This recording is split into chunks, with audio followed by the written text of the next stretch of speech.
Rich করতে পারি না। তোমার যাই হোক না কেন তুমি ফোন কেন বলতে হবে? তুমি আমাকে বলবা না।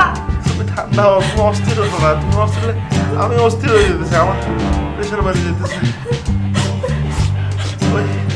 আমি রিক্সাতে যাইতেছিলাম, থেকে একটা গাড়ি এসে পিছনে ধাক্কা দিল, রিক্সা থেকে পড়ে গেলাম। তারপরে পায়ের উপর দিয়ে মোটর সাইকেল চলে গেল, মোবাইল হাত থেকে ছিটকে পড়ে গেছে, মোবাইল বন্ধ হয়ে গেছে পরে, আর কিছু মনে নাই।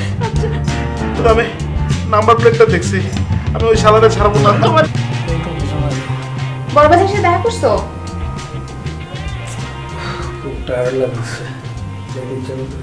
টায়ার্ড লাগতেছে মানে? তোমার বড় ভাইজান অ্যাক্সিডেন্ট করে পাশের রুমে পড়ে আছে, তুমি তাকে দেখতে যাবা না? আমি ওর সাথে কথা বলি না। কথা বলি না মানে? তোমার বড় ভাই অ্যাক্সিডেন্ট করে পাশের রুমে পড়ে আছে, তোমাকে তো আমি ক্লিনিকে যাইতে বলি না, তুমি এখান থেকে এখানে যাইতে পারতেছো না, টায়ার্ড লাগতেছে বলছো।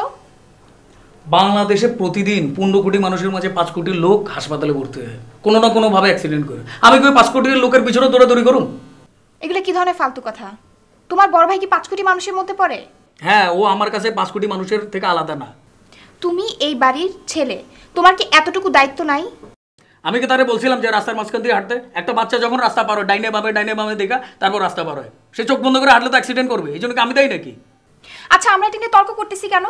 তুমি যাবা কি না?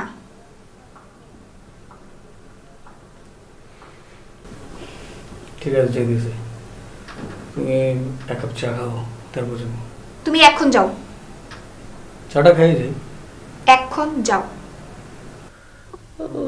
ব্যথা কেমনে হইলো? রিক্সার থেকে পড়ে গেছি, পায়ের উপর দিয়ে মোটর সাইকেল চলে গেছে। মোটর সাইকেল ঠিক আছে তো? তোমার যে পা, এই পায়ের উপর দিয়ে যদি বাবা মোটর সাইকেল চলে যায়, তো বাবা মোটর সাইকেলেরই তো অবস্থা খারাপ হয়ে যাওয়ার কথা। শোনো, তোমার একটা কথা কই, তুমি যে কত বড় ধান্দাবাজ, কত বড় লায়ার। তুমি যে এই যে তোমার পা ভাঙে নাই, তুমি সবার সাথে নাটক করতেছো যে তোমার পা ভাঙছে। তুমি পুরো ফ্যামিলিরে ফাঁকি দিতে পারো, কিন্তু তুমি আমার চোখে ফাঁকি দিতে পারবে না। তোমার আসলে কিছুই হয়নি, তুমি টোটালটাই একটা ফোন দিয়ে আসছো। শোনো, তোমার একটা কথা কই, তুমি নাম্বার 1 ধান্দাবাজ, নাম্বার 1 চিটার, নাম্বার 1 লায়ার। আর তোমার এই লায়ার এগুলো তুমি বন্ধ করবা, বুঝছো কি বেশি? হ্যাঁ, আমি নাম্বার 1 লায়ার, আমি নাম্বার 1 চিটার, আমি নাম্বার 1 ধান্দাবাজ। আমার পায়ের কিচ্ছু হয় নাই, দেখ টিং টিং টিং টিং টিং টিং টিং টিং টিং। তুমি কি মনে করছো তুমি একলাই গেম খেলবা না আর আমি দিকে বয়ে থাকবো? আমিও তোমার সাথে গেম খেলছি। কি করছি শুনবা? সকালবেলা উঠা দোস্তের ডিসপেন্সারিতে গেলাম, গিয়ে বললাম দোস্ত আমার পায়ে একটু ব্যান্ডেজ করে দাও তো। দোস্ত আমার অনেক যত্ন করে সুন্দর করে পায়ে ব্যান্ডেজ করে দিল। দেখ দেখ, সুন্দর হয়েছে না? সুন্দর হয়েছে না? ভালো হয়েছে না? একদম সুন্দর করে দিয়েছে, বুঝছস? তারপরে ওই দোস্তরে দিয়ে আমার মোবাইল থেকে রিমোটে কল করাইলাম।